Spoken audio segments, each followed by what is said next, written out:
All the great warriors of the past have that signature moment that cements their legacy. Whether it's David defeating Goliath, Odysseus shooting his arrow through 10 axes, or Hannibal crossing the Alps. Today, I would like to submit my name for consideration amongst those greats. This is the story of my signature moment in battle. Let's reminisce. So, third grade, the battlefield, Christway Academy Gymnasium. The war, dodgeball. Now, dodgeball was a game that was routinely played in third grade. Whether because it was raining outside and we had to have an extended gym session, or if the gym teacher just didn't feel like teaching that day.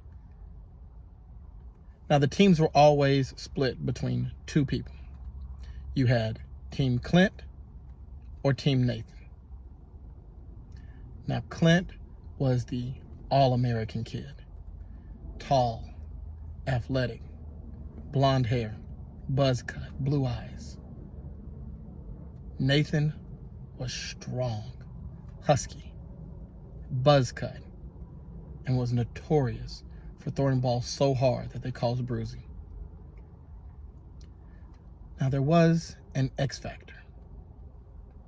And normally, if this person was on your team, you were almost guaranteed a victory.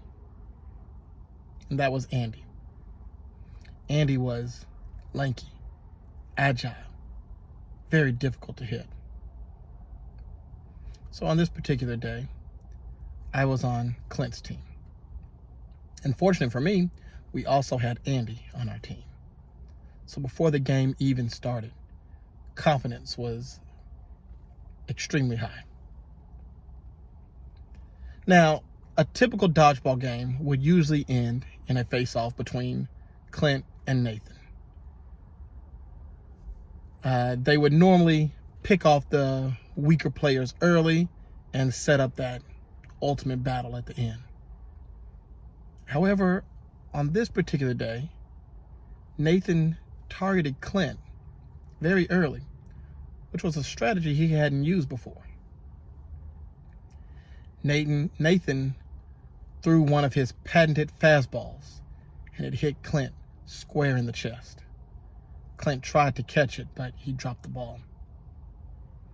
So, very early on in the battle, and our fearless leader is gone. So now it was up to Andy to take on the mantle of leader. And Andy fought valiantly, but Nathan's strategy again was not to target the weak ones, but let the weaker people continue to play. And Andy was called out after a barrage of balls, after 4 guys from Nathan's team targeted him all at once. That left me as the highest ranking member on our team. Now, I was no slouch at dodgeball, but I wasn't one of the top 3. I basically was going to get out, but I was going to take a few people with me. So now I'm thrust into this leadership role as the now highest ranking member on our team. Nathan's team is filled with confidence. I mean, it's only a matter of time now before they're declared the victors. However, with me in the leadership position, our team fought back. Maybe Nathan underestimated us, but one by one, we picked off players on his team. It came down to me being the last player left on my team, and Nathan and one other player on his team. So I'm outnumbered. The end is nigh. I have 2 balls in my hand, and I throw one ball almost as a distraction, and my plan worked. As the other guy on Nathan's team went for that ball, I threw the other ball at him and got him out. So now it's just me and Nathan. And we're going back and forth. Neither one of us can seem to be on target. I keep one ball in my hand and I'm deflecting Nathan's balls or dodging what I can. But the coach grew weary and decided to shorten the battlefield. Now, Nathan was allowed to cross the midfield line. So, Nathan's still trying to get me out, but I am able to still resist his attacks, whether by deflecting or dodging. And you start hearing the grumblings amongst the players who were already out.